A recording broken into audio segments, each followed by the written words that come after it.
ونعوذ بالله من شرور أنفسنا ومن سيئات أعمالنا من يهده الله فلا مضل له ومن يضلل فلا هادي له وأشهد أن لا إله إلا الله وأشهد أن محمدا عبده ورسوله أرسله بالهدى ودين الحق ليظهره على الدين كله ولو كره المشركون اللهم صل على محمد وعلى آل محمد كما صليت على إبراهيم وعلى آل إبراهيم إنك حميد مجيد اللهم بارك على محمد وعلى آل محمد كما باركت على إبراهيم وعلى آل إبراهيم إنك حميد مجيد أما بعد فإن خير الحديث كتاب الله وخير الهدي هدي محمد صلى الله عليه وسلم وشر الأمور محدثاتها وكل محدثة بدعة وكل بدعة ضلالة وكل ضلالة في النار أعوذ بالله من الشيطان الرجيم بسم الله الرحمن الرحيم يا أيها الذين آمنوا اتقوا الله حق تقاته ولا تموتن إلا وأنتم مسلمون يا أيها الناس اتقوا ربكم الذي خلقكم من نفس واحدة وخلق منها زوجها وبث منهما رجالا كثيرا ونساء واتقوا الله الذي تساءلون به والأرحام إن الله كان عليكم رقيبا أعوذ بالله من الشيطان الرجيم وإذ تأذن ربكم لئن شكرتم لأزيدنكم ولئن كفرتم إن عذابي لشديد الله سبحانه وتعالى ആജ്ഞാനിർദ്ദേശങ്ങൾ ജീവിതത്തിന്റെ എല്ലാ മേഖലയിലും പാലിച്ച് ഭയപ്പെട്ട് ജീവിക്കണമെന്ന് ഉപദേശിക്കുകയാണ്, വസിയ്യത്ത് ചെയ്യുകയാണ്. അല്ലാഹു സുബ്ഹാനഹു വ തആല അത്തരത്തിലുള്ള മുത്തഖീങ്ങളിൽ, മുഖ്ലിസീങ്ങളിൽ, മുവഹിദീങ്ങളിൽ നമ്മെ എല്ലാവരെയും ഉൾപ്പെടുത്തി അനുഗ്രഹിക്കുമാറാകട്ടെ. വളരെ സുരക്ഷിതമായ, സന്തോഷകരമായ, നിർഭയത്വത്തോടു കൂടിയുള്ള ഒരു ജീവിതമാണ് നമുക്ക് ഇന്ന് ആസ്വദിക്കാൻ സാധിക്കുന്നത്. ഈ 79ാമത്തെ സ്വാതന്ത്ര്യ ദിനത്തിൽ നാം ഖുതുബ കേൾക്കുമ്പോൾ പലപ്പോഴും സ്വാതന്ത്ര്യത്തിന്റെ എല്ലാ ആനുകൂല്യങ്ങളെയും സ്വീകരിച്ച നമുക്ക് അത് നേടിത്തരാൻ നടത്തിയ ത്യാഗോജ്ജലമായ അതിൻ്റെ പിന്നാമ്പുറങ്ങളെ അറിയാനോ അതിൻ്റെ ത്യാഗങ്ങളെ സ്മരിക്കാനോ പലപ്പോഴും കഴിയുന്നില്ല എന്നത് ഒരു യാഥാർത്ഥ്യമാണ്. പ്രത്യേകിച്ച് ഇന്ന് നമ്മുടെ പുതുതലമുറയോട് സ്വാതന്ത്ര്യ സമരത്തിൽ പങ്കെടുത്ത മുസ്ലിങ്ങളുടെ നാമങ്ങളൊന്ന് പറഞ്ഞാൽ എത്ര ശതമാനത്തോളം മുസ്ലിങ്ങൾ സ്വാതന്ത്ര്യ സമരത്തിന് വേണ്ടി പങ്കെടുത്തു എന്ന് ചോദിച്ചാൽ അത് പറയാൻ, അതല്ലെങ്കിൽ മുസ്ലിങ്ങൾ ഇല്ല എന്ന് വരുത്തി തീർക്കാൻ വേണ്ടി ആസൂത്രിതമായ ചരിത്രങ്ങളിൽ അതിന്റെ മായ്ക്കലുകൾ നടന്നുകൊണ്ടിരിക്കുന്ന ഈ കാലഘട്ടത്തിൽ അതിനെക്കുറിച്ചൊന്നും പഠിക്കാൻ സഹോദരങ്ങളെ പലപ്പോഴും ആരും തയ്യാറാകുന്നില്ല എന്നത് വേദനാജനകമായ ഒരവസ്ഥയാണ്. ചരിത്രങ്ങളെ കുറിച്ച് പഠിക്കണം. ഈ ഇന്ത്യയുടെ സ്വാതന്ത്ര്യത്തിന് മുസ്ലിങ്ങൾ എന്ത് പങ്ക് അവർ നടത്തിയിട്ടുണ്ട് എന്ന് നമ്മൾ അറിയണം. ഒരു മുസ്ലിമിന്റെ രാജ്യസ്നേഹം എന്ന് പറയുന്നത് എന്താണ് എന്ന് പ്രമാണങ്ങൾ പഠിപ്പിച്ചത് എന്ത് എന്ന് നമ്മൾ മനസ്സിലാക്കണം. ഇങ്ങനെയൊക്കെ മുന്നോട്ടു പോകുമ്പോഴാണ് സഹോദരങ്ങളെ നമ്മുടെ നാടിനു വേണ്ടി നമ്മൾ പലതും ചെയ്തിട്ടുണ്ട് എന്ന ഒരു മനസ്സമാധാനവും ഒരു ആത്മസംതൃപ്തിയും അതിനെതിരെ പറയുന്നവരോട് ധൈര്യസമേതം സംസാരിക്കാൻ നമുക്ക് സാധിക്കുകയുള്ളൂ.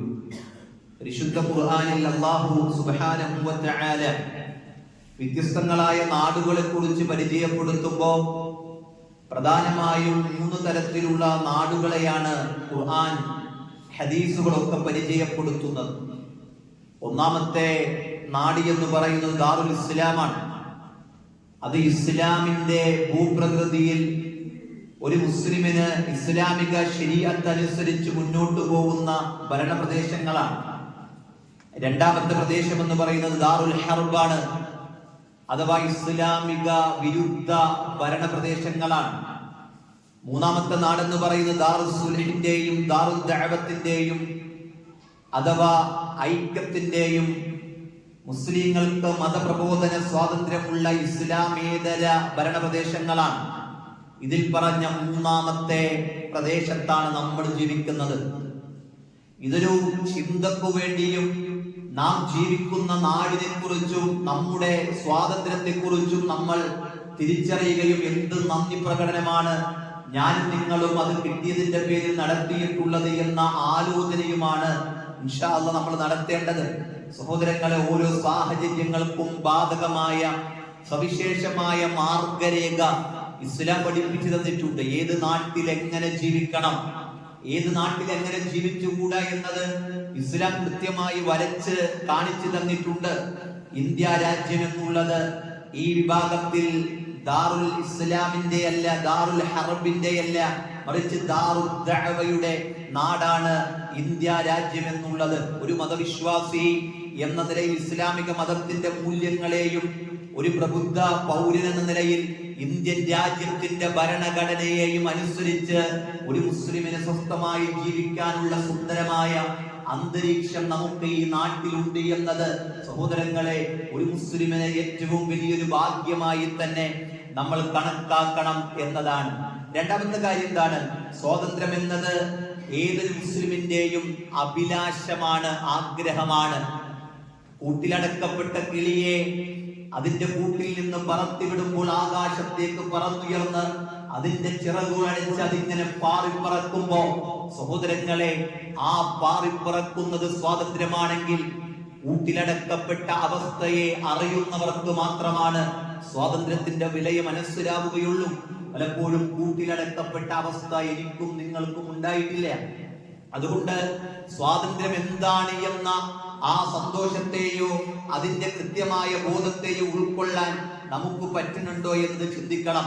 പലസ്തീനിലോ അതുപോലെ വിവിധങ്ങളായ പ്രദേശങ്ങളിൽ മുസ്ലിമീങ്ങൾ അടിച്ചമർത്തപ്പെടുന്ന സാഹചര്യങ്ങളിൽ എത്രയെത്ര ചെറിയ കുട്ടികൾ അല്ലെ ബോംബുകൾക്കും അതുപോലെ കെട്ടിടങ്ങളുടെ അടിയിൽ ചതഞ്ഞും മരിക്കുമ്പോ പട്ടിണി കിടന്ന് ഭക്ഷണം പോലും കഴിക്കാനില്ലാതെ അവരുടെ അസ്ഥികൂലങ്ങളെ നമ്മൾ ഇങ്ങനെ മാധ്യമങ്ങളിലൂടെ കാണുമ്പോ സഹോദരങ്ങളെ, അവിടെയൊക്കെയാണ് സ്വാതന്ത്ര്യമില്ലായ്മയുടെ അവസ്ഥകളെ നമുക്ക് മനസ്സിലാക്കി തരുന്നത്. സ്വാതന്ത്ര്യത്തെ കുറിച്ചുള്ള മോഹങ്ങൾ പോലും സ്വപ്നങ്ങളായി മാറിയ പൂവണിയാത്ത സ്വപ്നങ്ങളായി ബാക്കി അവശേഷിക്കുന്ന അനവധി പ്രദേശങ്ങൾ ഈ ലോകത്തുണ്ട് എന്നത് നമ്മൾ സ്വാതന്ത്ര്യം അനുഭവിക്കുമ്പോൾ മറന്നു പോകാൻ പാടില്ല.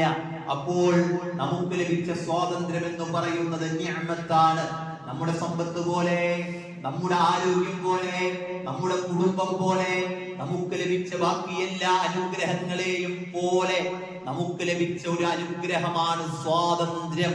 എന്ന് മനസ്സിലാക്കാൻ എനിക്കും നിങ്ങൾക്കും സാധിക്കേണ്ടതുണ്ട്. എന്തേ കാരണമെന്നറിയോ സഹോദരങ്ങളെ? പരിശുദ്ധ ഖുർആനിൽ അല്ലാഹു സുബ്ഹാനഹു വ തആല നമുക്കറിയുന്ന സൂറത്തു തക്കാസുറിന്റെ ആയത്തിലൂടെ പഠിപ്പിക്കുന്നുണ്ട്. സുമ്മല തുസ്അലുന്ന യൗമഇദിൻ അനിൻ നഈം. സുമ്മ പിന്നീട് ലതുസ്അലുന്ന ചോദ്യം ചെയ്യപ്പെടുക തന്നെ ചെയ്യും. യൗമഇദിൻ അന്നേ ദിവസം അനിൻ നഈം എന്തിനെ കുറിച്ച്? അനുഗ്രഹങ്ങളെ കുറിച്ച് ചോദ്യം ചെയ്യപ്പെടുമെന്ന് പറയുമ്പോ മഹാനായ ഇബ്നു കസീർ റഹിമഹുല്ലാഹ് അദ്ദേഹത്തിന്റെ തഫ്സീറിൽ കൊണ്ടുവരുന്ന കാര്യമുണ്ട്. എന്താണ് അദ്ദേഹം കൊണ്ടുവന്നത്? സുമ്മല തുസ്അലുന്ന യൗമഇദിൻ അനിശ്ശുക്രി മാ അൻഅമല്ലാഹു ബിഹി അലൈക്കും. നിങ്ങൾക്ക് അല്ലാഹു സുബ്ഹാനഹു വ തആല ചെയ്തു തന്ന അനുഗ്രഹങ്ങൾക്ക് നിങ്ങൾ എന്ത് ശുക്റാണ് കാണിച്ചത് എന്നതിനെ കുറിച്ച് നിങ്ങളോട് ചോദ്യം ചെയ്യപ്പെടും. എന്നിട്ട് അദ്ദേഹം പറയാം, മിനസ്സിഹത്തി ആരോഗ്യത്തെ പറ്റി. നിങ്ങൾക്ക് അല്ലാഹ് നടക്കാനും ഇരിക്കാനും ഓടാനും ചാടാനും ഒക്കെയുള്ള ആരോഗ്യം നൽകിയിട്ട് ആ ആരോഗ്യത്തിന് എന്ത് അനുഗ്രഹത്തിന് എന്ത് നന്ദിയാണ് നിങ്ങൾക്ക് കാണിക്കാൻ സാധിച്ചിട്ടുള്ളത്. വൽ അംനി, രണ്ടാമത്തെ കാര്യം നമ്മളൊക്കെ അനുഭവിക്കുന്നത് അമ്ന്. എന്താ അമ്ന് എന്ന് പറഞ്ഞാല്? നിർഭയത്വം. അമ്ന് എന്ന് പറഞ്ഞാ നിർഭയത്വം, സമാധാനത്തോടു കൂടി നമ്മുടെ വീട്ടിൽ നമുക്ക് കിടന്നുറങ്ങാൻ, നമ്മുടെ നാട്ടിൽ നമുക്ക് വ്യവഹാരം നടത്താൻ, നമ്മുടെ നാട്ടിലൂടെ നടക്കാൻ, നമ്മുടെ ആരാധന കർമ്മങ്ങൾ നിർവഹിക്കാൻ, നമുക്ക് ജമാഅത്തായി നിസ്കരിക്കാൻ, അതുപോലെ തന്നെ നമുക്ക് ഇസ്ലാമായി ജീവിക്കാൻ നിർഭയത്വം നിങ്ങൾക്ക് നൽകിയിട്ടുണ്ടെങ്കിൽ ആ നിർഭയത്വത്തിന് നിങ്ങൾ എന്ത് നന്ദി ആ റബ്ബിനോട് കാണിച്ചു എന്ന് ചോദ്യം ചെയ്യപ്പെടുക തന്നെ ചെയ്യും. അതുപോലെ തന്നെ നിങ്ങൾക്ക് കിട്ടിയ ഉപജീവനങ്ങളെ കുറിച്ച്, അതല്ലാത്ത അനുഗ്രഹങ്ങളെ കുറിച്ചൊക്കെ നിങ്ങളോട് ചോദ്യം ചെയ്യപ്പെടുക തന്നെ ചെയ്യും. ആ പ്രയോഗം നോക്കി അറബി പഠിച്ചവർക്കറിയാം. ചോദിക്കുന്നല്ല, ഉറപ്പായും ചോദിക്കുന്ന, സംശയമില്ലാതെ ആ ചോദ്യങ്ങൾക്ക് നിങ്ങൾ ഉത്തരം പറയേണ്ടി വരും എന്നതാണ് അല്ലാഹു സുബ്ഹാനഹു വ തആലയുടെ ആ ഒരു പ്രയോഗം തന്നെ. അതുകൊണ്ട് ആലോചിക്കണം, ഈ അമ്നിന്, ഈ നിർഭയത്വത്തിന് എന്ത് ശുക്റാണ് എനിക്കും നിങ്ങൾക്കും കാണിക്കാൻ സാധിച്ചിട്ടുള്ളത് എന്നത് ഞാനും നിങ്ങളും ചിന്തിക്കണം സഹോദരങ്ങളെ. നോക്കിയ പരിശുദ്ധ ഖുർആനിൽ അല്ലാഹു സുബ്ഹാനഹു വ തആല പറയാ, ഒരു കൂട്ടർക്ക് ആ നാടിന്റെ അവിടെ ജീവിക്കാനുള്ള എല്ലാ വിധത്തിലുള്ള സൗകര്യങ്ങളും നൽകിക്കഴിഞ്ഞാൽ, അല്ലദീന ഇമ്മക്കന്നാഹും ഫിൽ അർളി അഖാമുസ് സ്വലാത്ത വആതുസ് സകാത്ത വഅമറൂ ബിൽ മഅറൂഫി വനഹൗ അനിൽ മുൻകരി വലില്ലാഹി ആഖിബത്തുൽ ഉമൂർ. സൂറത്തുൽ ഹജ്ജിന്റെ 41-ാമത്തെ ആയത്തിൽ അല്ലാഹു പറയാം, അല്ലദീന ഒരു കൂട്ടരാണ്, ഇമ്മക്കന്നാഹും ഫിൽ അർളി അവർക്ക് ഭൂമിയിൽ അധികാരം നൽകിക്കഴിഞ്ഞാൽ, അവർക്ക് ഭൂമിയിൽ സ്വാതന്ത്ര്യം നൽകിക്കഴിഞ്ഞാൽ, അവർക്ക് ജീവിക്കാൻ, സ്വസ്ഥമായി ജീവിക്കാൻ അവർക്ക് സ്വാതന്ത്ര്യം നൽകിയാൽ അവർ എന്ത് ചെയ്യുമെന്നാണ് അല്ലാഹു പറഞ്ഞതെന്നറിയോ? അവർ നിസ്കാരം നിലനിർത്തുന്നവരായി തീരും. നിസ്കരിക്കുന്നവരെന്നല്ല. ചില ആൾക്കാരൊക്കെ വെള്ളിയാഴ്ച മാത്രം നിസ്കരിക്കുന്നവരുണ്ട്. ഇവിടെ ഉണ്ടോന്ന് ഞാൻ പറയുന്നില്ല. വെള്ളിയാഴ്ച മാത്രം ജുമഅയിൽ പങ്കെടുത്തിട്ട് അവർ എന്തോ ഒന്ന് കിട്ടിയെന്ന് വിചാരിക്കും. ഞാൻ പറയാ, അവർ നിസ്കാരക്കാരല്ല, അവർ അല്ലാഹുവിന്റെ മുമ്പിൽ നിസ്കരിക്കുന്നവരല്ല. ഏതുവരെയല്ല? ഒരാള് ഒരു ദിവസത്തിൽ 4 വക്ത് നിസ്കരിക്കുന്നുണ്ട്, ഒരെണ്ണം ഒഴിവാക്കിയാൽ അവൻ നിസ്കരിക്കുന്നവനല്ല. കാരണം അല്ലാഹ് 4 പഠിപ്പിച്ചേ, അല്ലാഹ് 5 പഠിപ്പിച്ചേ. സുബഹിയും ളുഹറും അസ്റും മഗ്രിബും ഇശാഉം നിസ്കരിക്കാത്തവൻ അല്ലാഹുവിന്റെ അടുക്കൽ നിസ്കാരക്കാരനല്ല. ഞാൻ 4 നിസ്കരിച്ചില്ല റബ്ബേ. അല്ലാഹ് 5 പറഞ്ഞിട്ട് നിന്റെ അടുത്ത് ആരാ 4 നിസ്കരിക്കാൻ പറഞ്ഞേ? അല്ലാഹ് അങ്ങനെ ചോദിച്ച് എന്ത് പറയും സഹോദരങ്ങളെ? എന്തു പറയാനുണ്ട്? അതുകൊണ്ട് ജുമുഅക്ക് നിസ്കരിക്കാം, പെരുന്നാൾ നിസ്കരിക്കാം, എല്ലാവരും കൂടുന്നിടത്ത് ഞാനൊക്കെ ദീനിലുണ്ട് കേട്ടോ. ആരെ കാണിക്കാനാ? ആരോട് പറയാനാ? റബ്ബിന്റെ മുമ്പിൽ ഒറ്റക്കാണെങ്കിലും, ആരും നിസ്കരിക്കാത്ത നാട്ടിലാണെങ്കിലും സമയമായി കഴിഞ്ഞാൽ നിസ്കരിക്കുന്നിടത്തേക്ക് ഒരു വിശ്വാസിയുടെ മനസ്സ് നിസ്കാരവുമായി ബന്ധപ്പെട്ട് നിൽക്കുന്നുണ്ടെങ്കിൽ സഹോദരങ്ങളെ, അവനെ നിസ്കരിക്കുന്നു എന്ന് പറയാൻ പറ്റുള്ളൂ. അതല്ലാതെ ആൾക്കാരുണ്ടെങ്കിൽ നിസ്കരിക്കുക, നാട്ടിലാണെങ്കിൽ നിസ്കരിക്കും, നാട്ടിൽ നിന്ന് പുറത്തു പോയ പിന്നെ അതുമില്ല, ഒരു നിസ്കാരമില്ല, ഗൾഫിൽ ഇല്ല, വെള്ളിയാഴ്ച കിടന്നുറങ്ങാം, ജുമാക്ക് പോലും പോകാതെ. വെള്ളിയാഴ്ചയിൽ ഒരു അവധിയുള്ളൂ, എല്ലാം കൂടി കിട്ടുന്നതാണ്, അന്ന് ഉറങ്ങി തീർക്കാം. ആരുമില്ലല്ലോ ഇവിടെ ചോദിക്കാനും പറയാൻ. സഹോദരങ്ങൾ, അവൻ ആരെയാ പേടിച്ചേ? അവൻ ആരെയാ മനസ്സിലാക്കി? ആർക്കു വേണ്ടിയാ അതിന്റെ ഇബാദത്തുകൾ അവൻ നിർവഹിക്കുന്നേ? സ്വാതന്ത്ര്യം കിട്ടിയാലല്ലോ. ഇന്ന് സ്വാതന്ത്ര്യത്തില് നമ്മൾ എല്ലാവരും ആലോചിക്കാം, ഇന്ന് സുബഹിന്റെ ജമാഅത്ത് കിട്ടിയോ? നല്ല മഴയൊക്കെ ഉണ്ടായിരുന്നല്ലോ രാവിലെ, സ്വാതന്ത്ര്യമൊക്കെ കിട്ടി. പക്ഷേ അള്ള പറയാ, അങ്ങനെ സ്വാതന്ത്ര്യം കിട്ടിക്കഴിഞ്ഞാൽ അവരെന്ത് ചെയ്യും? അവർ നിസ്കാരം നിലനിർത്തുന്നവരാ. തന്റെ കുട്ടിയെ വിളിച്ചുണർത്തി നിസ്കാരത്തിലേക്ക് കൊണ്ടുപോകാൻ ഉപ്പാ നിങ്ങൾക്ക് സാധിച്ചിട്ടുണ്ടോ എന്ന് ചിന്തിച്ചു നോക്കിയേ. ചില ഉപ്പമാരൊക്കെ ഉണ്ട്, വാതിലൊക്കെ പതുക്കെ അറിയാതെ അടച്ച് അതിങ്ങനെ താക്കോലിട്ട് കൂട്ടി, ആരും അറിഞ്ഞിട്ടില്ല, വീട്ടില് ഭാര്യ അറിഞ്ഞിട്ടില്ല, മക്കൾ അറിഞ്ഞിട്ടില്ല. എന്നിട്ട് പറയാം അവരെ ഇടങ്ങേറാക്കണ്ടെന്ന് വിചാരിച്ച ആ വീടിന് തീ പിടിച്ചാൽ ഉപ്പ നിങ്ങൾ അവരെ കൂട്ടിയിട്ട് പുറത്തിറങ്ങി നിൽക്കുമോ? ചിന്തിച്ചേ, ആ വീടിങ്ങനെ തീ പിടിക്കുക, വെളുപ്പിന് അതിങ്ങനെ തീ പിടിച്ചപ്പോ നമ്മളൊരു താക്കോലെടുത്ത വാതിൽ കൂട്ടി പുറത്തിറങ്ങിയിട്ട് നിൽക്കോ? ഇല്ല.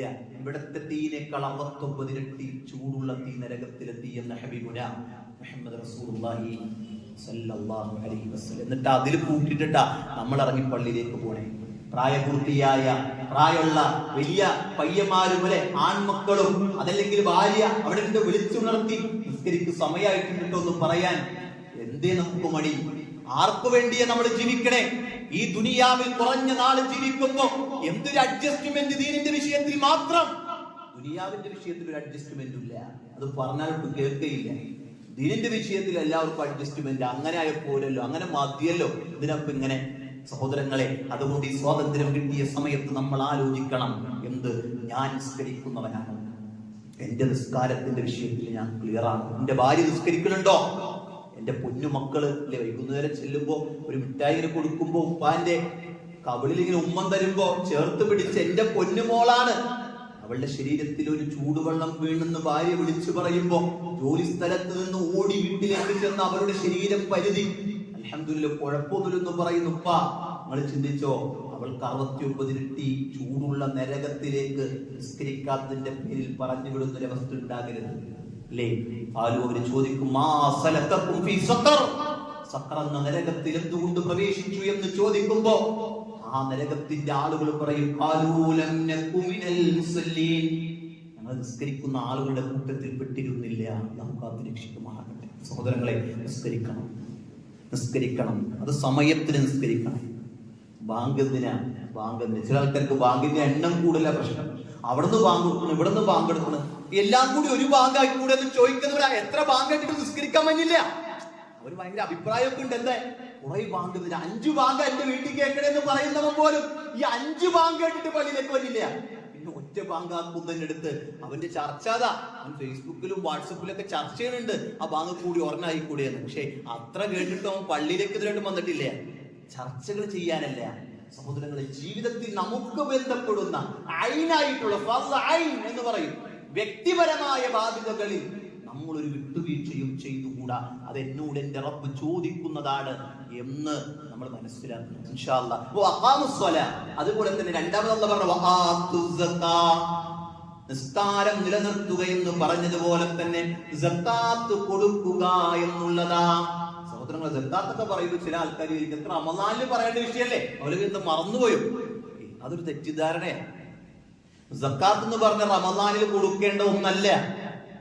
ഒരാൾ കച്ചവടം ഇന്നാ തുടങ്ങിയെങ്കിൽ അടുത്ത ഇന്നത്തെ അറബി മാസം നോക്കി അതിന്റെ ഡേറ്റ് നോക്കി അടുത്ത വർഷം ഈ ഡേറ്റ് ആകുമ്പോ, അറബി മാസത്തിലെ ആ ഡേറ്റ് ആകുമ്പോ അവന്റെ കച്ചവട സ്ഥാപനത്തിലെ സക്കാത്ത് കൊടുക്കൽ അവന്റെ മേൽ നിർബന്ധമാണ്.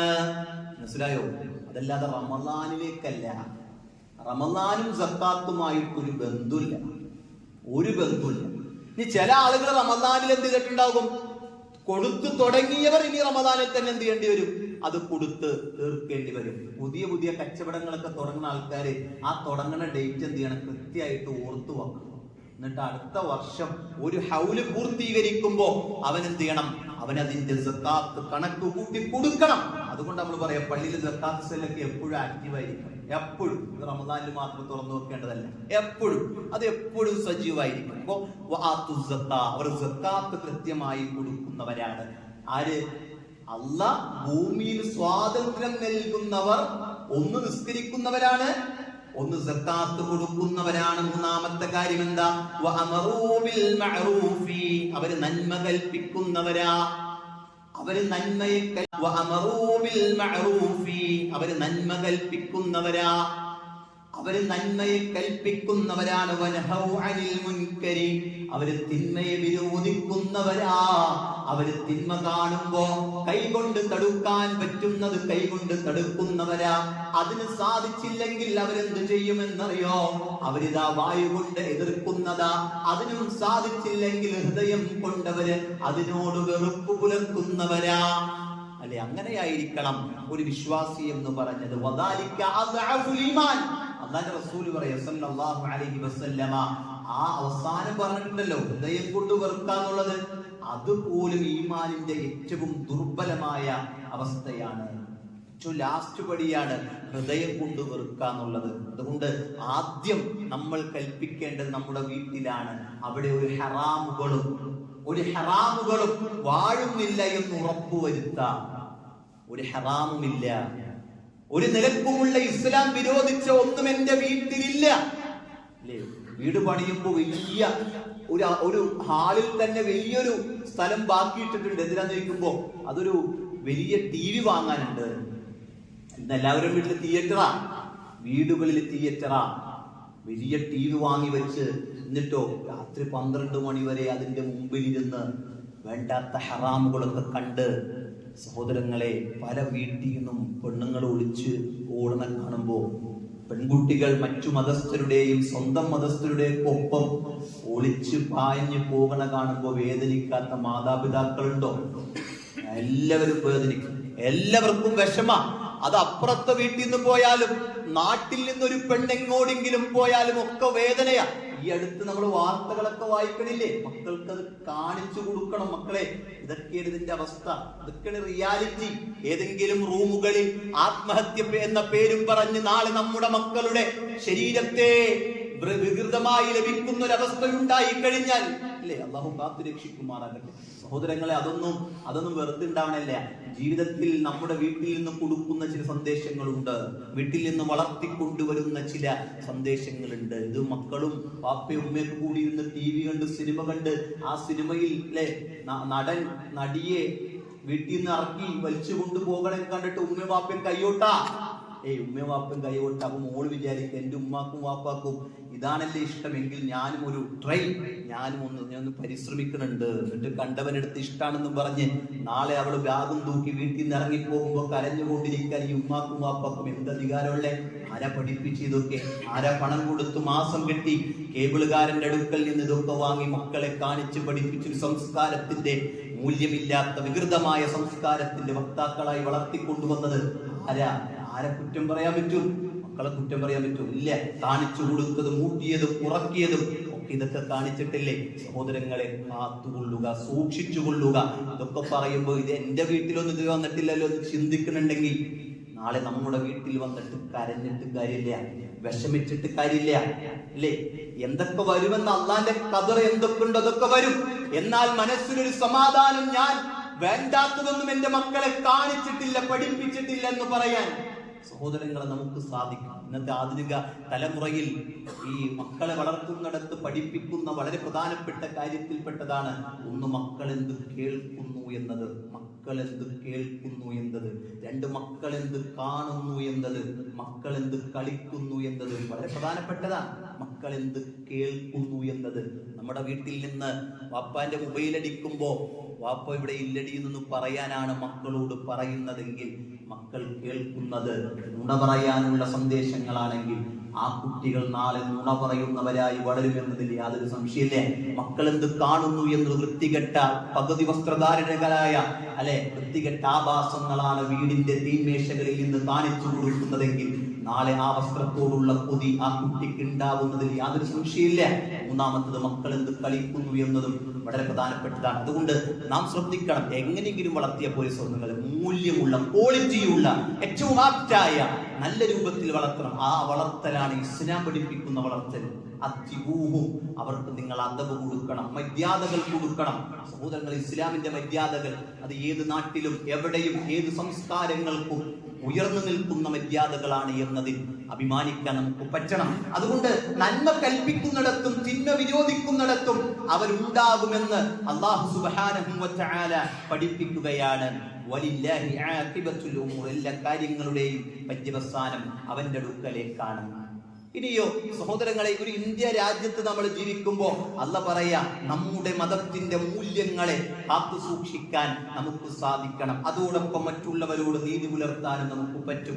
ലാ യൻഹാകുമുല്ലാഹു അനിൽ ലദീന ലം യുഖാതിലൂകും ഫിദ്ദീനി വലം യുഖ്രിജൂകും മിൻ ദിയാരികും അൻ തബറൂഹും വതുഖ്സിതു ഇലൈഹിം ഇന്നല്ലാഹ യുഹിബ്ബുൽ മുഖ്സിതീൻ. അല്ലാഹു സുബ്ഹാനഹു വ തആല പറയാ, നീതി പാലിക്കുന്നവരെ അല്ലാഹ് ഇഷ്ടപ്പെടുന്നു. ആ നീതിയെ കുറിച്ച് പറഞ്ഞപ്പോ ആരോടുള്ള നീതിയാ? ലാ യൻഹാകുമുല്ലാഹ്, അല്ലാഹ് നിങ്ങളോട് വിരോധിക്കുന്നില്ല. എന്തിന്റെ വിഷയത്തിലാ? അനിൽ ലദീന ലം യുഖാതിലൂകും ഫിദ്ദീൻ, ദീനിന്റെ വിഷയത്തിൽ നിങ്ങളോട് യുദ്ധം ചെയ്യാത്തവരോട്, ദീനിന്റെ കാര്യത്തിൽ നിങ്ങളെ യുദ്ധം ചെയ്യാത്തവരോട്, അതുപോലെ വലം യുഖ്രിജൂകും മിൻ ദിയാരികും, നിങ്ങളൊരു മുസ്ലിമാണെന്നതിന്റെ പേരിൽ നിങ്ങളുടെ വീടുകളിൽ നിന്ന് പുറത്താക്കാത്തവരോട്, അൻതബറൂഹും, അവരോട് നിങ്ങൾ പുണ്യം ചെയ്യുന്നതിനും, വതുഖ്സിതു ഇലൈഹിം, അവരോട് നീതിപൂർവം നിങ്ങൾ പെരുമാറുന്നതോ അല്ലാഹ് നിങ്ങളോട് വിരോധിക്കുന്നില്ല. ഇവിടെ അടിസ്ഥാനം എന്താണെന്നറിയോ? ഇന്ന് പലപ്പോഴും നമ്മുടെ നാട്ടിലൊക്കെ നമ്മൾ പ്രയോഗിക്കുന്ന ഒരു വാക്കുണ്ട്, മതേതരത്വം. അല്ലേ? ആ വാക്ക് നമ്മൾ കേട്ടിട്ടില്ലേ? ഉണ്ട്. മതേതരത്വം എന്ന് പറഞ്ഞാൽ എന്താ? എല്ലാ മതങ്ങളും ഒന്നാണോ? ആണോ? അല്ല. മതേതരത്വം എന്ന് പറഞ്ഞാൽ എല്ലാ മതത്തിന്റെയും ആചാരവിധാനങ്ങൾ ആർക്കും എങ്ങനെയും സ്വീകരിക്കണം, അതാണ് മതേതരത്വം എന്ന് ആരെങ്കിലും ചിന്തിച്ചു പോയിട്ടുണ്ടെങ്കിൽ അത് മതേതരത്വമല്ല. ഇസ്ലാം പറഞ്ഞ, അല്ലെങ്കിൽ ഇന്ത്യയിൽ ആ വാക്ക് പ്രയോഗിച്ച, മതേതരത്വം എന്ന് പ്രയോഗിച്ചവർ ആ അർത്ഥത്തിലല്ല അതിനെ പ്രയോഗിച്ചിട്ടുള്ളത്.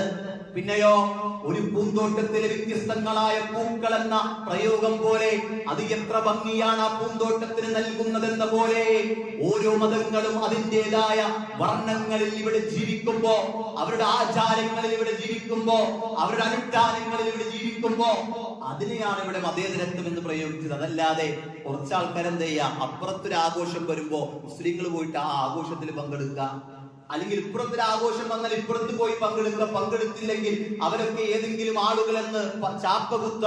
ഇതൊന്നും ഇന്ത്യൻ അവസ്ഥയിൽ അത് പ്രയോഗിച്ച ആരും എന്ത് ചെയ്തിട്ടില്ല, അതിനെ അങ്ങനെ വിഭാവനം ചെയ്തിട്ടില്ല. ഇപ്പോഴാണ് അതെന്ത് ചെയ്ത് വിഭാവനങ്ങൾ ചെയ്ത് വർത്താനം പറഞ്ഞ് അതിന്റെ ഇല്ലാത്ത അവസ്ഥയിലേക്ക് അതിനെ കൊണ്ടുവന്നത് എന്നുള്ളത്. സഹോദരങ്ങളെ, പരിശുദ്ധ ഖുർആനിൽ അല്ലാഹു സുബ്ഹാനഹു വ തആല പറഞ്ഞു, ലക്കും ദീനുക്കും വലിയ ദീൻ. ലക്കും ദീനുക്കും വലിയ ദീൻ, നിങ്ങൾക്ക് നിങ്ങളുടെ മതം, എനിക്ക് എന്റെ മതം. എന്റെ മതം ഇന്ന ദീന ഇൻദല്ലാഹിൽ ഇസ്ലാം, അള്ളാന്റെ അടുക്കൽ സ്വീകാര്യമായ മതം അത് ഇസ്ലാമാണ്. അല്ലെ, ഈ ഇസ്ലാം അല്ലാത്തൊരു ദീനിനെ ആരെങ്കിലും സ്വീകരിച്ചാൽ അത് അള്ളാന്റെ അടുക്കൽ സ്വീകരിക്കപ്പെടുന്നതല്ല. ഇതൊക്കെ പരിശുദ്ധ ഖുർആൻ കൃത്യമായി പഠിപ്പിച്ചതാണ്. അപ്പോൾ നമ്മൾ പറയാറുണ്ട് എന്ത്, പലവിധ ആഘോഷങ്ങൾ സമൂഹത്തിൽ ഉണ്ടാകാറുണ്ട്. എനിക്ക് റെസ്പെക്ട് തോന്നാറുണ്ട് പലപ്പോഴും ചില ആളുകളെ കുറിച്ച്. നോക്കേ, നമ്മളെ പലവിധ ആചാരങ്ങളിലേക്കും, നമ്മുടെ അയൽവാസികളൊക്കെ ക്രിസ്മസിന് ഒരു കേക്ക് കൊണ്ടുവന്ന് തരും, അല്ലെങ്കിൽ ഓണത്തിനൊരു പായസം കൊണ്ടുവന്ന് തരും. അപ്പോഴൊക്കെ നമ്മൾ അവരോട് വളരെ സ്നേഹത്തോടെ നമ്മൾ അവരോട് കാര്യം പറഞ്ഞാൽ, ഞാൻ ഏകദൈവ വിശ്വാസിയാണ്, എന്റെ മതം ബഹുദൈവ വിശ്വാസത്തെ പ്രോത്സാഹിപ്പിക്കുന്നില്ല. ഒന്ന്, ക്രിസ്മസ് ആണെങ്കിൽ ഇത് ഈസാ നബി ജനിച്ചു എന്ന പേരിൽ നിങ്ങൾ കൊണ്ടുവരുന്നതാണെങ്കിൽ ഇല്ല, ഒരു ജനനം ആഘോഷിക്കാൻ ഞങ്ങളുടെ മതം ഞങ്ങളോട് പഠിപ്പിക്കണില്ല എന്ന് പറഞ്ഞ് സ്നേഹത്തോട് അവരോട് സംവദിക്കുമ്പോൾ അവർ നമുക്ക് നൽകുന്ന റെസ്പെക്ട് എത്ര എന്നറിയൂ. അവർ നമുക്ക് നൽകുന്ന റെസ്പെക്ട് എത്ര എന്നറിയും. നമ്മൾ കൊടുക്കലില്ല റെസ്പെക്ട്? ഇല്ലേ, ഉണ്ട്. എപ്പോഴാ? ആർക്ക കൊടുക്ക? അതെ, കൊടുക്കലുണ്ട്. ആർക്കാണെന്നറിയോ? ഒരു മാലയിട്ട ഒരു ഹൈന്ദവ സുഹൃത്ത് അല്ലേ, അവൻ നമ്മുടെ അടുക്കിലേക്ക് വരുമ്പോ നമ്മൾ പറയും അവൻ്റെ അടുത്ത് ഒരു ബിരിയാണി വിൽക്കടാ? ഇല്ല, പറയില്ല. കാരണം നമുക്കറിയാം അവനത് കഴിക്കാൻ പറ്റുന്ന ഒരവസ്ഥയല്ല. അവന്റെ മതപ്രകാരം അതവനിപ്പോൾ കഴിക്കാൻ പാടില്ല. ഞാൻ അത് വിളിക്കുമ്പോ അവനും പറയാറില്ലേ, വളരെ അഭിമാനത്തോടുകൂടെ അവൻ പറയുന്നത്, ഞാൻ മാലിട്ടേക്കണം പറയാറില്ലേ. എന്താ നമുക്ക് മാത്രം എന്താ പറയാൻ ഒരു മടി? നമുക്ക് മാത്രം എന്താ ദീനിലൊരു ഉറപ്പില്ലാത്ത, ഒരു ഉറപ്പെന്താ ഇല്ലാത്ത? സഹോദരങ്ങളെ, പറയാൻ പറ്റണം, ഇതെനിക്ക് പറ്റൂല. ഞാൻ ഏകദൈവ ആരാധന. എന്റെ വീട്ടിലൊരു കല്യാണിന് വിളിച്ചു, അല്ല വെറുതെ ഒരു സൽക്കാരിന് വിളിച്ചു, ഞാൻ വരും. ആരാധനയുടെ ആഘോഷങ്ങളുടെ ഭാഗമായിട്ടില്ല, അതെനിക്ക് കഴിക്കാൻ പറ്റൂലടാ എന്ന് പറയുന്നതിൽ അവിടെയാണ് ഇന്ത്യൻ മതേതരത്വം എന്ന് പറയുന്നത് എന്ന് നമുക്ക് മനസ്സിലാക്കാൻ സാധിക്കണം. അതിനൊരു വിഷമമില്ല സഹോദരങ്ങളെ, അതിനൊരു ബുദ്ധിമുട്ട് സാധിക്കണം. അതിനൊരു വിഷമമില്ല സഹോദരങ്ങളെ, അതിനൊരു ബുദ്ധിമുട്ടില്ല. നമ്മളിങ്ങനെ അഡ്ജസ്റ്റ് പറഞ്ഞ് ഇങ്ങനെ ഒന്ന് അലാസ്റ്റിക്കായി ഇപ്പൊ എവിടെയും കിട്ടണില്ല. അലാസ്റ്റിക് നീളം വെച്ചിട്ടുണ്ട്, എങ്ങോട്ടൊക്കെ പോകണുണ്ട്. ഇല്ല, അങ്ങനെയല്ല. നമുക്ക് പറയാൻ പറ്റണം നമ്മുടെ മതം, അത് ആ മതത്തിന്റെ ആദർശത്തെ വളരെ സുന്ദരമായി തുറന്നു പറയാൻ നമുക്ക് സാധിക്കണം. അല്ലാണ്ട് റസൂല് പറഞ്ഞില്ലേ, മൻ തശബ്ബഹ ബിഖൗമിൻ ഫഹുവ മിൻ. ആരെങ്കിലും ഒരു കൗമിനെ അനുകരിച്ചാൽ അവൻ അവരിൽപ്പെട്ടവനാണ്. എത്ര സുന്ദര! അതിനെ തഫ്സീർ ചെയ്യുമ്പോ മുഹദ്ദിസീങ്ങൾ ശറഹ് ചെയ്യുമ്പോ പറയുന്നുണ്ട്, ഈ നാട്ടിലൊരു കേടി ഉണ്ടെന്ന് വിചാരിക്കും. ഒരു കേടി, അപ്പൊ അവനൊരു ഏർപ്പാടുണ്ടെന്ന്, അവനിങ്ങനെ ടൗലൊക്കെ ഇങ്ങനെ തലയിലൊക്കെ കെട്ടി, അവൻ കയ്യിൽ ഒരു ചെയിനൊക്കെ ഇട്ട്, അവൻ മുണ്ടൊക്കെ ഒന്ന് ഇങ്ങനെ മടക്കി കൊടുത്ത്, അവന് പ്രത്യേക ഒരു വേഷമുണ്ട്. എങ്കിൽ ആ വേഷം പോലും ഒരാൾ ധരിക്കാൻ പാടില്ല. മനസ്സിലായോ നിങ്ങൾക്ക്? കാര്യം പറയണ മനസ്സിലായോ? ഒരു നാട്ടിൽ ഒരു ഫാസിഖായ ഒരാൾക്ക് ഒരു വേഷക്കോടുണ്ട്, ഒരു രൂപമുണ്ട്, അവന്റെ ഒരു രൂപം. ആ രൂപം എന്ത് ചെയ്യാൻ പറ്റൂല? ഒരു മുസ്ലിമിന് ധരിക്കാൻ പറ്റൂല. എന്തേ? കാരണം അവൻ അവരിൽപ്പെട്ടവനായി മാറും എന്ന് പണ്ഡിതന്മാർ രേഖപ്പെടുത്തുന്നുണ്ട്. അതുകൊണ്ട് നമുക്ക് നമ്മുടേതായ ഐഡന്റിറ്റി ഉണ്ട്, ആദർശ ഭദ്രതയുണ്ട്, സുരക്ഷിതമായ അഭിമാന ബോധമുള്ള ഒരു ആദർശം അല്ലാഹുവിന്റെ അടുക്കൽ നിന്ന് ഇറക്കി തന്ന തൻസീലും മിർ റബ്ബിൽ ആലമീൻ. എന്ത് സുന്ദര! അള്ളാഹുവിന്റെ അടുക്കൽ നിന്ന് ഇറക്കി തന്ന ഒരു വേദഗ്രന്ഥം നമ്മുടെ അടുക്കലുണ്ട്. അഭിമാനിക്കാൻ, ഇസ്സത്തുള്ളവരായി ജീവിക്കാൻ നമുക്ക് പറ്റണം. അതിന്റെ അർത്ഥം എന്താ? മറ്റു ഇതര മതസ്ഥരോട് നമുക്ക് വെറുപ്പാണെന്നാണ്? അല്ല. നേരത്തെ പറഞ്ഞല്ലോ, ഈ രണ്ട് ക്വാളിറ്റി നമ്മുടെ നാട്ടിൽ നിന്ന് ദീനിന്റെ പേരിൽ പുറത്താക്കാത്ത, അതേപോലെ തന്നെ നേരത്തെ പറഞ്ഞ കാര്യം എന്താണ്? ലാ യൻഹാകുമുല്ലാഹു അനിൽ ലദീന ലം യുഖാതിലുകും, നിങ്ങളോട് ദീനിന്റെ പേരിൽ യുദ്ധം ചെയ്യാത്തവരോട്. ഈ രണ്ട് കാര്യങ്ങളും നടക്കാത്ത കാലത്തോളം അവരോട് നന്മ പ്രവർത്തിക്കുന്നതിനോ അവരോട് നീതിപൂർവ്വം വർത്തിക്കുന്നതിനോ എന്തില്ല? അള്ളാഹു നിങ്ങളോട് വിരോധിക്കുന്നില്ല. അള്ളാഹു മുഖ്സിദ്ദീങ്ങളെ, നീതിപൂർവ്വം വർത്തിക്കുന്നവരെ ഇഷ്ടപ്പെടുന്നു എന്ന് പരിശുദ്ധ ഖുർആനിലൂടെ അല്ലാഹു പഠിപ്പിക്കുമ്പോൾ കാര്യങ്ങളെ മനസ്സിലാക്കുക. സ്വാതന്ത്ര്യ ദിനത്തിന്റെ ദിവസം നമുക്ക് കിട്ടിയ സ്വാതന്ത്ര്യത്തിന് എന്ത് അനുഗ്രഹത്തിന് എന്ത് നന്ദി കാണിച്ചു എന്ന ചിന്തകൾ പങ്കുവച്ച് ജീവിതത്തിൽ അത് ആലോചിച്ച് അതിന് നന്ദി കാണിക്കുന്നവരായി ജീവിക്കാൻ നമുക്ക് സാധിക്കണം. അല്ലാഹു അനുഗ്രഹിക്കുമാറാകട്ടെ.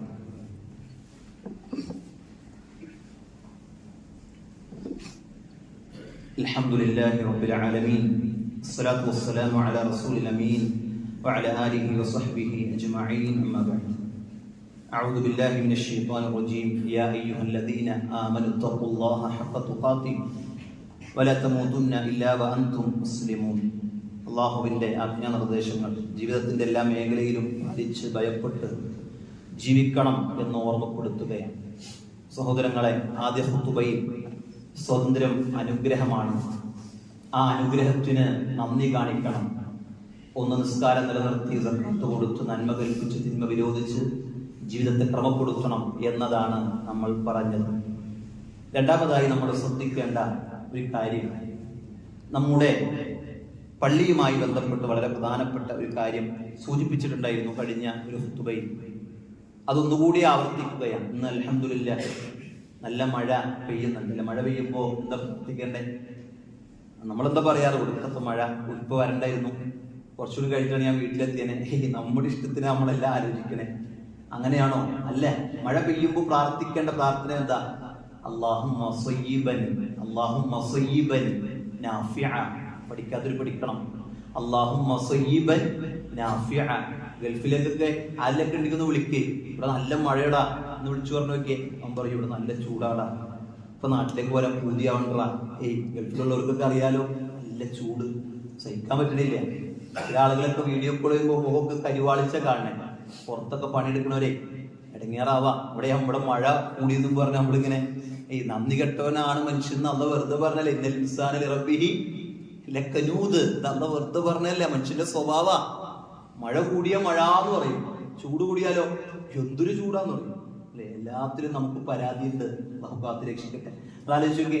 അപ്പൊ മഴ പെയ്യുമ്പോ അല്ലാഹുമ്മ സയ്യിബൻ നാഫിഅ. മഴ പെയ്തു കഴിഞ്ഞാലോ മുത്ഇർനാ ബിഫദ്ലില്ലാഹി വറഹ്മതിഹി. ഇതൊക്കെ പഠിക്കണം. അല്ലാഹുവിന്റെ ഔദാര്യം കൊണ്ടും നിഅമത്ത് കൊണ്ടും ഞങ്ങൾക്ക് മഴ ലഭിച്ചിരിക്കുന്നു എന്ന് പറയാൻ പറ്റണം.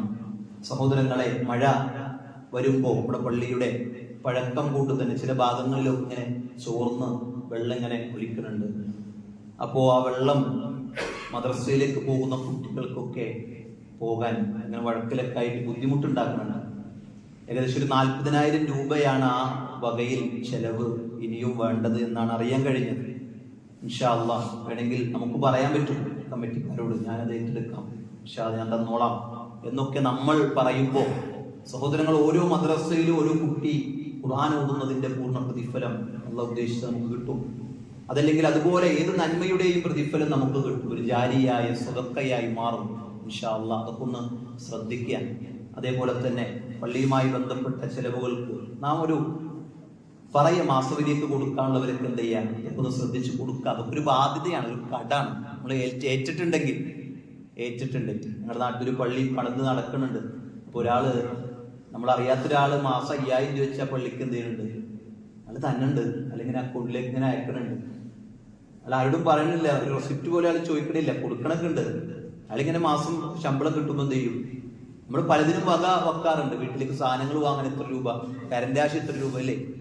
അതുപോലെ നമ്മുടെ ഒരു ഘടകമായിരിക്കണം പള്ളി എന്നുള്ളത്. ഇതൊക്കെ നിലനിൽക്കേണ്ടത്തെ കാലത്ത് മലയാളത്തിൽ ഹുത്ബ കേൾക്കണം, മക്കൾ പഠിക്കണം, നാട്ടുകാര് ദീൻ പഠിക്കണം. ഇതൊക്കെ നിലനിൽക്കണമെങ്കിൽ എല്ലാവരുടെയും സാമൂഹികമായ ഒരു ഉത്തരവാദിത്വമായി ഇത് മുന്നോട്ട് പോകാൻ നമ്മളൊക്കെ ഇടപെടണം. ഇൻഷാ അല്ലാഹ് നമ്മളൊക്കെ ഇടപെടണുണ്ട്, ഇല്ല എന്നല്ല. എന്നാലും ശ്രദ്ധ ആരെങ്കിലൊക്കെ ഒഴിഞ്ഞിട്ടുണ്ടെങ്കിൽ അവരൊക്കെ എന്ത് ചെയ്യണം, ഈ വിഷയത്തിലൊക്കെ ഒന്ന് ശ്രദ്ധിച്ച് നല്ല സുഖമായി നോക്കി AC-യിൽ നല്ല രൂപത്തിൽ നമുക്ക് ഇരിക്കാൻ പറ്റുന്നുണ്ട്. അൽഹംദുലില്ലാഹ്, അല്ലാഹു നൽകിയ ഒരു നിഅമത്ത് കൂടിയാണ്. ഇതിപ്പോ AC എന്ന് പറയുമ്പോൾ ചിലപ്പോൾ എന്തിനാ AC ചെയ്യും. വേനൽക്കാലത്ത് ആ AC ഒക്കെ നമുക്ക് ഉപകാരപ്പെട്ടത് എത്ര ഹൈറാണല്ലേ. ആ വേനൽക്കാലത്തുള്ള ചൂടിൽ നിന്നൊക്കെ വലിയ സംരക്ഷണമായിരുന്നു. അല്ലാഹു സുബ്ഹാനഹു വ തആല കാര്യങ്ങളൊക്കെ ബോധ്യപ്പെട്ട് അതിൻ്റെ ഒക്കെ ഒരു ആളുകളിൽ ഉൾപ്പെടാൻ നമുക്ക് സാധിക്കും. നേരത്തെ പറഞ്ഞപ്പോ അവര് നന്മ കൽപ്പിക്കുന്നവരും തിന്മ വിരോധിക്കുന്നവരുമാണെന്ന് പറഞ്ഞു. അതിന്റെ ഒരു ഭാഗമായിട്ടുള്ള ഇസ്ലാമിക് ഓർഗനൈസേഷന്റെ അതിന്റെ മെമ്പർഷിപ്പ് അത് കൊടുക്കുന്ന ഒരു കാലയളവാണ് ഇപ്പോൾ നടന്നുകൊണ്ടിരിക്കുന്നത്. 20-ാം തീയതിയോടുകൂടി അതിന്റെ മെമ്പർഷിപ്പ് പൂർത്തീകരിക്കപ്പെടും. ആ മെമ്പർഷിപ്പ് എടുക്കുമ്പോൾ ഒരു ചോദ്യമുണ്ട്, ഖുർആൻ സുന്നത്ത് അനുസരിച്ച് ഞാൻ ജീവിച്ചു കൊള്ളാം എന്ന് ഞാൻ എന്ത് ചെയ്യുന്നു, ഞാൻ അതിന് ജീവിക്കണം എന്ന ഒരു മെമ്പർഷിപ്പിന്റെ ഒരു നിബന്ധന പറയുന്നുണ്ട്. അത് വല്ലാത്തൊരു മനസ്സിന്റെ വലിയ പ്രയാസം ഉണ്ടാക്കുന്ന ഒരു ചോദ്യമാണ്. കാരണം എന്താ, ഞാനിങ്ങനെ ജീവിച്ചു പോയി. ഈമാനുള്ളവർ ഒരുമിച്ചിരിക്കുമ്പോൾ ആ ഈമാൻ കുറയുമ്പോൾ എന്നെ കണ്ടില്ല, സുബൈക്ക് കണ്ടില്ലല്ലോ എന്ന് ചോദിക്കുമ്പോൾ ഞാൻ ഉറങ്ങിപ്പോയി, ഒന്ന് വിളിക്കണോട്ടോ, നാളെ തുടങ്ങി ഞാൻ വിളിക്കാം എന്ന് പറഞ്ഞ് പരസ്പരം സ്നേഹിക്കാൻ. ഇന്നലെ ഞങ്ങളുടെ നാട്ടില് യഹിയ എന്ന് പറഞ്ഞൊരു സുഹൃത്ത് മരണപ്പെട്ടു. അദ്ദേഹത്തിന്റെ ജനാസ നിസ്കരിക്കാൻ ഉച്ചക്ക് ളുഹറിന് പള്ളിയിൽ അദ്ദേഹത്തിന്റെ മയ്യത്ത് കൊണ്ടുവന്ന് വെക്കുമ്പോൾ, സഹോദരങ്ങളെ, എത്രയോ ആളുകളാണെന്നറിയും ജോലി സ്ഥലത്ത് നിന്ന് ജോലി ഒഴിവാക്കി തന്റെ കട അതിന്റെ ഷട്ടറിങ്ങിനിട്ട് അങ്ങനെ പല നിലക്കുള്ള തിരക്കുകളിൽ നിന്ന് മാറി തന്റെ സുഹൃത്തിനു വേണ്ടി മയ്യത്ത് നിസ്കരിക്കണമെന്ന് ആഗ്രഹിച്ച് ഓടി വന്നവർ എത്രയോ ആളുകളാണ്.